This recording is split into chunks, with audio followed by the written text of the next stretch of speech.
पिछले दिनों देश में जीडीपी के आंकड़े आए -23.9। जीडीपी के आंकड़ों का सीधा अर्थ होता है देश में बेरोजगारी का बढ़ना। बेरोजगारी का बढ़ना मतलब रोजगार की कमी होना। ऐसे समय में युवा चाहते हैं कि उन्हें रोजगार मिले, उनके लिए जो नियुक्तियां निकले उन पर उन्हें नियुक्त किया जाए, या जहां नियुक्तियां नहीं निकल रही हैं वहां नियुक्तियां निकाली जाए। ऐसे समय में एक आंदोलन पूरे देश में खड़ा हुआ जिसमें रोजगार की मांग उठी। उत्तर प्रदेश, मध्य प्रदेश, छत्तीसगढ़, बिहार, बल्कि पूरे देश के युवाओं ने एकजुट होकर रोजगार की मांग की, जिसमें एसएससी, रेलवे और अन्य प्रदेश की जो सिविल सेवाएं परीक्षा हैं वह देश में जो दूसरी अन्य परीक्षाएं हैं उनको कराने की मांग उठी। ऐसे समय में एक नाम उभर कर हमारे सामने आया और वह नाम है दिनेश चौहान सर का। दिनेश चौहान सर चौहान एकेडमी के संचालक हैं। यूट्यूब पर इनके वीडियोस देखे जा सकते हैं और इस आंदोलन में जो लोग या जो चेहरे सामने हैं उनमें से दिनेश चौहान जी भी एक हैं। आज हमारे साथ दिनेश चौहान सर हैं। दिनेश चौहान सर, आपका tribunehindi.com में स्वागत है। जी नमस्कार, बहुत बहुत शुक्रिया कि आपने बेरोजगारों को कम से कम अपनी बात कहने का एक मौका दिया। वैसे भी अभी तक तो जो गोदी मीडिया है, ज्यादातर, कुछ तो खैर मीडिया अच्छी है पर कुछ मीडिया ऐसी है जो अभी बिजी है सुशांत सिंह और रिया चक्रवर्ती के केस में। उसके अलावा बाकी उसको नहीं दिख रहा कि क्या हो रहा है देश में। ठीक है, तो बहुत बहुत धन्यवाद आपका। ये तो आपका एक इनिशियल कमेंट हुआ। मैं चाहूंगा कि ये जो आंदोलन चल रहा है पूरे देश में, आज भी 9 तारीख को रात के 9 बजे का भी एक आह्वान आप लोगों ने किया है, 9 मिनट तक थाली का, और भी बहुत सी चीजें हैं। पूरे देश में अलग अलग हिस्सों में आप लोग आंदोलन कर रहे हैं। मध्य प्रदेश में भी हमने देखा एक बड़ा आंदोलन भोपाल में हुआ, ग्वालियर में लोग युवा निकले। ऐसे पूरे देश में हम देख रहे हैं कि युवा सोशल मीडिया से लेके मैदान तक विरोध प्रदर्शन और मांग कर रहे हैं। मैं पहला कमेंट चाहूंगा आपका इस पूरे आंदोलन पे कि क्या है यह आंदोलन, उसके बाद मैं आपसे सवाल करूंगा। हो सकता है वो सवाल आपको लगे कि थोड़े से ऑफेंसिव है, मगर मैं चाहूंगा कि वो सवाल भी जरूरी हैं क्योंकि कुछ सवाल उठाए जा रहे हैं। बेरोजगारों के ऊपर अक्सर सवाल उठाती रही हैं सियासतें, उससे कोई फर्क नहीं पड़ता है। पर बहरहाल मैं आपको बता देना चाहता हूं, ये आंदोलन वैसे तो बहुत पहले से चल रहा था, 2019 से शुरू हो चुका था मध्य प्रदेश में। और मैंने यूट्यूब पर जब इस मूवमेंट के बारे में शुरू किया था 2019 में, तो काफी सारे लोगों ने, यूट्यूबर्स ने, बहुत सारे दूसरे लोग थे, बोले पता नहीं क्या कर रहा है चौहान। बहुत सारे लोगों को लगा, शक हुआ, डाउट हुआ कि शायद स्टैंड हो सकता है कि यूट्यूब को बढ़ाने का चीजों का। क्योंकि मुझे कहीं ना कहीं ऐसा लग रहा था कि आने वाले समय में जिस प्रकार से बेरोजगार युवा या कहीं युवा जिस प्रकार से शांत है, सरकार जो इनको रहमो करम पे, जिस देश और जिस प्रदेश का युवा सरकार के रहमो करम पे जिंदगी देना शुरू कर देता है, आप समझ लीजिए लोकतंत्र मरना शुरू हो जाता है वहीं से। तो चूंकि आंदोलन शुरुआती दौर पर हुआ था पुलिस भर्ती को लेकर के, 2019 से लगातार प्रयास चल रहा है मध्य प्रदेश में। मतलब तत्कालीन सरकार थी उस समय, जो कांग्रेस की सरकार थी, उनसे मांग चल रही थी कि भाई 15,000 कांस्टेबल और 1500 एसआई की भर्ती निकालिए और 37 साल उम्र करिए, क्योंकि बच्चे ओवर एज हो रहे हैं तो उनको मौका मिले और मध्य प्रदेश के मूल निवासियों को भी मौका दिया जाए, ज्यादातर जैसे बाहरी राज्य, दूसरे राज्य करते हैं। तो ये एक शुरुआत थी आंदोलन की और वो धीरे धीरे चल के बढ़ती गई। ये आंदोलन पहला नहीं था, इसके पहले 2020 में 14 फरवरी को बोर्ड ऑफिस पर हजारों की संख्या में मेरे नेतृत्व में बहुत सारे बच्चे आए, उन्होंने आंदोलन किया था जोरदार तरीके से। वहां पर हमारे कुछ मित्र भी थे, सत्येंद्र जी थे जबलपुर से, कुछ अच्छे ऐसे मित्र थे जिन्होंने मिल करके आंदोलन किया। उस आंदोलन का कुछ नतीजा ये निकला था, सरकार ने उम्र बढ़ाने की बात कही, 33 से 35 साल करने की बात कही उन्होंने। साथ ही साथ उन्होंने कहा कि ठीक है हम पुलिस भर्ती प्रक्रिया शुरू करवा रहे हैं। मतलब फर्क पड़ा सरकार को, ऐसा नहीं पड़ा। लेकिन 20 मार्च को एक बहुत अजीब घटना घटती है कि मध्य प्रदेश में सरकार, सियासत हिल जाती है, सियासत बदल जाती है, बीजेपी की सरकार आती है। बच्चों में एक अच्छा सा रुझान जाता है कि अब शायद मामा आ गए हैं तो भर्ती निकालेंगे, और बच्चों को लगा कि अच्छा होगा, अब कुछ अच्छा होगा, चलो कुछ अच्छा होगा। अब वो क्या हुआ कि आप देखेंगे 23-24 मार्च के बाद से फिर लॉकडाउन, बाकी चीजें शुरू हो गई। तो 2 महीने आदमी सोचा चलो सरकार जो है अभी समय हमें कोरोना से लड़ना है, कोई दिक्कत नहीं। लेकिन जब बात आई मई जून तक की, मई जून तक में कोरोना तो 2-3 महीने में बता दिया कि भैया मैं तुम्हारे साथ ही हूं। पहले चूंकि कोरोना का डर था, कोरोना उतना था नहीं, अब कोरोना ज्यादा है, कोरोना का डर खत्म हो चुका है। आप भी कोरोना उतना ही मजबूत पहले था, आज ही मजबूत है ना। आपको पता कोई ना तो वैक्सीन है ना कुछ है। इसका मतलब ये हुआ कि युवाओं के अंदर गया कि अब सरकारों को सोचना चाहिए युवाओं के बारे में। सरकार ने, केंद्र सरकार ने 20 लाख करोड़ रुपए दिए उद्योगों के, आपको ही पता है दिए, लेकिन हमें और आपको नहीं मिले। तो हमें बेचैनी है, उद्योगों को बेचैनी नहीं, क्योंकि इस लॉकडाउन में भी उद्योग बढ़े हैं, उद्योगपतियों की संपत्ति बढ़ी है, बस हमारे लिए कुछ नहीं हुआ है। ठीक है, आंदोलन पे, जी आंदोलन पे मैं सवाल करना चाहूंगा। ये जो आंदोलन आपका चला भर्तियों वाला, इसमें एक सवाल ये भी उठ रहा है कि अभी ही क्यों?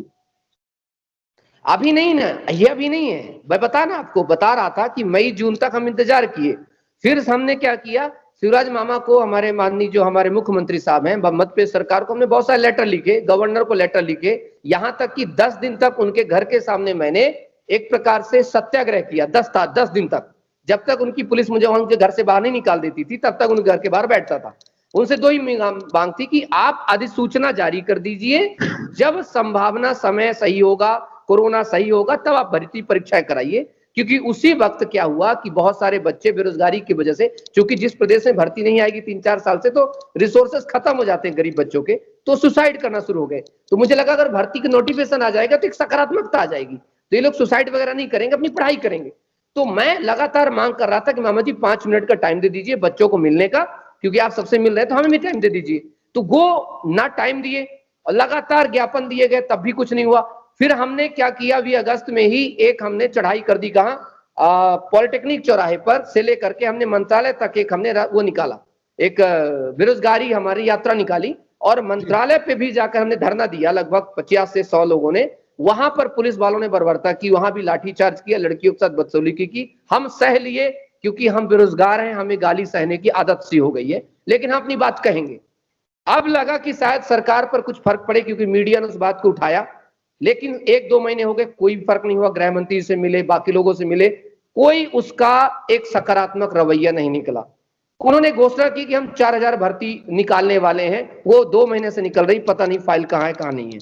इसलिए 4 तारीख को एक आंदोलन इसलिए किया गया कि शायद शर्म आए सरकार को, और सरकार क्या करे कि 5 सितंबर को शिक्षक दिवस के दिन छात्रों को और शिक्षकों को कुछ एक उपहार स्वरूप, जब बोलेगी ना हैप्पी टीचर डे, तो उपहार स्वरूप कुछ भर्तियां निकाल दे, कुछ नोटिफिकेशन निकाल दे, और साथ में कुछ शिक्षक जो मांग कर रहे हैं शिक्षक भर्ती के लिए, उनकी भर्तियां निकाल दे। तो ये अचानक नहीं हुआ है, ये तो बात ये हुआ गया कि जब बहुत ज्यादा हमें सुनने में आ रहा है कि बहुत जल्द क्या आचार संहिता लगने वाली है, तो हम भी सोच रहे हैं कि इलेक्शन के पहले हमारा सिलेक्शन की बात हो जाए, क्योंकि बहुत घोषणाएं होती हैं, भर्ती निकालेंगे, करेंगे। तो हमारा मोटो अब बदल चुका है, उद्देश्य ये हो चुका है, आप घोषणाएं मत कीजिए, नोटिफिकेशन दीजिए बिफोर द इलेक्शन। आप लोगों ने अभी एक आंदोलन किया, उस पे एक बड़ा सवाल उठा कि यह आंदोलन कांग्रेस बैकअप आंदोलन था। आप लोग कांग्रेस के लोग हैं, कांग्रेस के लोग हैं, इसलिए आप मामा को बदनाम करने के लिए यह आंदोलन कर रहे हैं, ताकि चंबल और ग्वालियर क्षेत्र में इसका फर्क पड़े, इसका असर पड़े इस आंदोलन के जरिए, मैसेज जाए उपचुनाव में, या इसलिए आप लोग ये कर रहे हैं? जी, मैंने भी ये सुना है, और मैं हमेशा खंडन करता रहा हूं कि मध्य प्रदेश में सरकार है बीजेपी की, तो बेरोजगार युवा खड़ा होगा तो नाम लगे कांग्रेस का। छत्तीसगढ़ में सरकार है कांग्रेस की, तो बेरोजगार युवा करेगा तो नाम लगेगा बीजेपी का। ये ढपली बजा रहे हैं, और मैं बार बार कहता हूं, ढपली बजाना बंद करो बीजेपी। हम बेरोजगार हैं, और हम तो कहते हैं कि भैया, चाहे कांग्रेस में काम, कांग्रेस का जो कार्यकर्ता जो झंडा लेके चल रहा है वो भी बेरोजगार है, जो बीजेपी में वो भी बेरोजगार है। हम तो सबका स्वागत करते हैं, और अच्छा है कि एमपी में कांग्रेस मांग उठाए हमारे साथ, और छत्तीसगढ़ में बीजेपी मांग उठाए हमारे साथ। मुद्दा भर्ती देना चाहिए, भूमिका निभाए। बिल्कुल निभाए, क्यों नहीं निभाएगा। विपक्ष का सच्चे लोकतंत्र का मतलब क्या है कि अगर विद्यार्थी पढ़ाई कर रहा है, आपको विपक्ष में क्यों बैठाया गया है? विपक्ष का नेता अर्थात सेकंड सीएम कहलाता है। विपक्ष में तो विधायक हैं, वो भी तो अपने विधानसभा के प्रतिनिधि हैं, उनका दायित्व तो बनता है कि अपने विधानसभा क्षेत्र में जो बच्चे आ रहे हैं, जो बच्चे बेरोजगार हैं, उनके लिए रोजगार की मांग उठाए। तो क्या गलत है इसमें? मेरा एक सवाल है आपसे कि ये आंदोलन आप कर रहे हैं, तो एक आंकड़ा या एक आपके पास अनुमान होगा कि लगभग इतने समय से मतलब ये भर्ती नहीं निकली, फला भर्ती नहीं निकली, और नियुक्तियां नहीं हुई, ऐसा कोई आंकड़ा है आपके पास? हाँ, पूरा आंकड़ा है सर, हम तो पढ़े लिखे लोग हैं, हम तो आंकड़ा हमारे आंखों और कुछ लोग तो हमारा आंखें देख के बता देते हैं, बच्चों के पास बहुत बड़ा आंकड़ा है। 2009 से 30 साल से पहली बात करते हैं, पढ़ेगा इंडिया तो बढ़ेगा इंडिया। 30 साल से शिक्षक की भर्ती मध्य प्रदेश में नहीं हो पाई अभी तक। संविदा पर लेकर के काम चला रहे हैं, मतलब जुगाड़ से। ये बताइए, जुगाड़ से पढ़ेगा इंडिया और बढ़ेगा इंडिया? अब बात करेंगे स्किल दो इनको, ये बहुत ही वाहियात है, चाहे वो सरकार किसी की भी हो। तो यहां पर पहले तो नियुक्तियां सही ढंग से की जाए। पुलिस वगैरह में बात करें, आरटीओ वगैरह में बात करें, 2009 से भर्तियां नहीं हो रही उनमें, बस कुछ माल टाल लेकर के, कुछ चीजें लेकर के, बाईपास करके बदलों को काम चला जा रहा है। प्रदेश में 52 जिले हैं, 52 जिलों को कलेक्ट्रेट में चले जाइए, परमानेंट अधिकारी नहीं मिलेंगे, टॉप क्लास को छोड़ के। बाकी जो नीचे कर्मचारी बैठे हैं वो बेचारे टेम्परेरी तौर पर बैठे, जिनको महीने भर में काम मिलता है। पुलिस भर्ती की बात करें तो पुलिस भर्ती पिछले 4 साल से नहीं हुई है। इस वक्त प्रेजेंट तौर पर 26,000 कांस्टेबल के पद खाली हैं, 26,000। सरकार कह रही है हम 4,000 देंगे। 26,000 और 4,000 का आंकड़ा देखिए कितना डिफरेंस होता है। दूसरी चीज, शिक्षक विभाग की बात करें तो कम से कम नहीं तो सभी विभागों का मेरे पास आंकड़ा जो रखा है, इस आंकड़े में 1,20,000 लगभग पद खाली हैं सभी विभागों को देख करके। और अनुमान लगाया जा रहा है कि सरकार को इन भर्तियों पर अगर भर्ती करना शुरू करे तो उसको लग जाएंगे 20 साल। तो सरकार इतना क्यों कर रही है?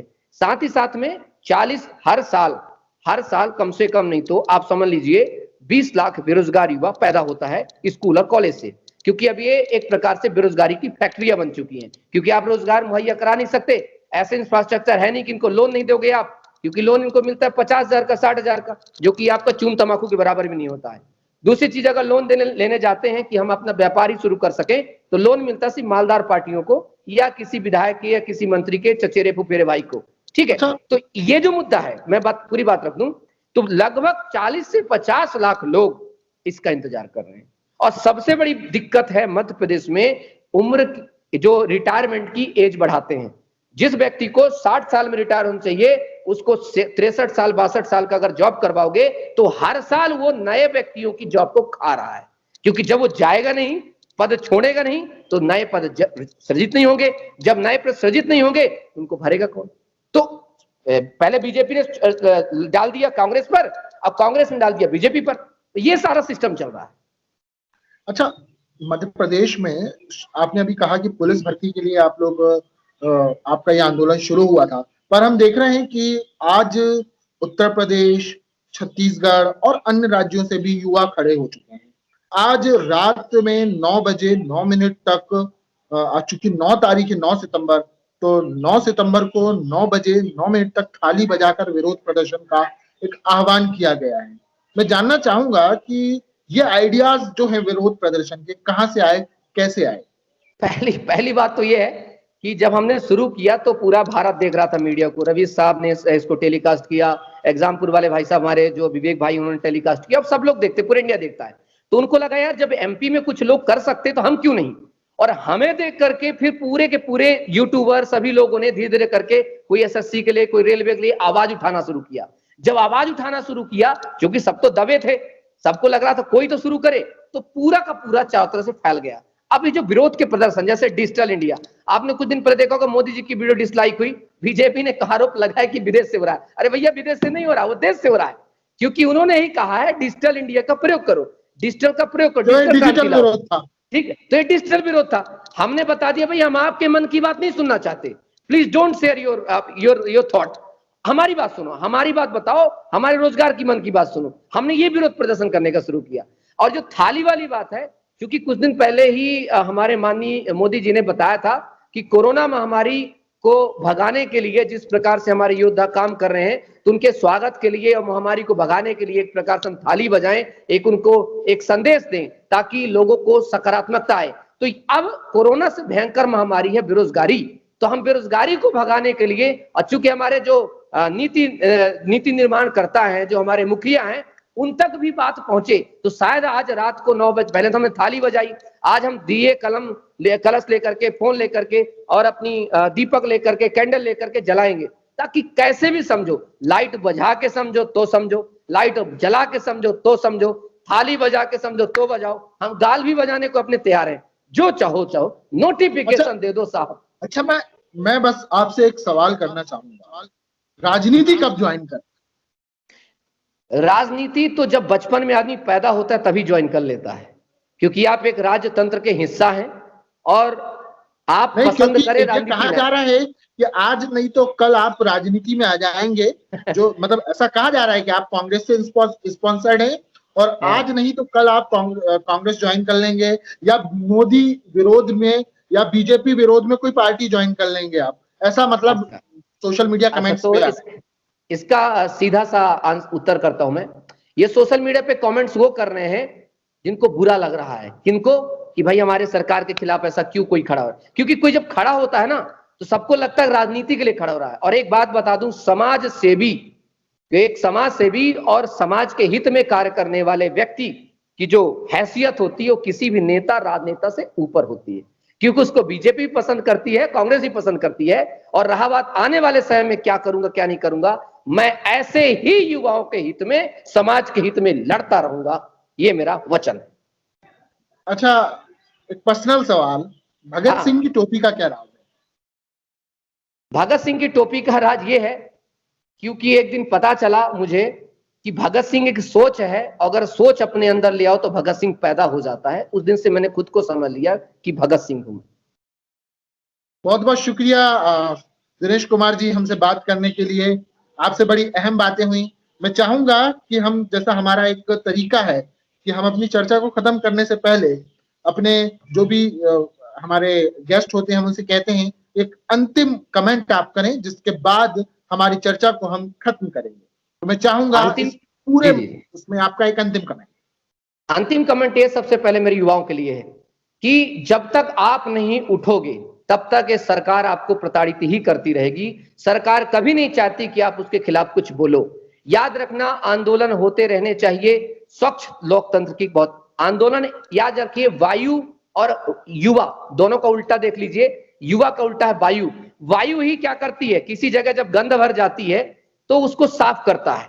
तो युवा को लोकतंत्र में एक बहुत सिंपल है कि आपको आंदोलन करना चाहिए, लाठियों से नहीं डरना, पुलिस से नहीं डरना, जेल भरने से नहीं डरना। याद रखिए, अगर आप ऐसा करते हैं तो कोर्ट भी आपके साथ है, समाज भी आपके साथ है। और मैं आप उन सभी पेरेंट्स से भी निवेदन करना चाहता हूं कि अपने बच्चों के, बेरोजगार बच्चों के साथ भागीदार बने उनके आंदोलन में, ताकि उनको ताकत मिल सके, उनको रोके ना, क्योंकि वो आने वाली पीढ़ी है, इस देश के कर्णधार है जो उद्धार करेंगे। बहुत बहुत धन्यवाद दिनेश जी हमसे बात करने के लिए।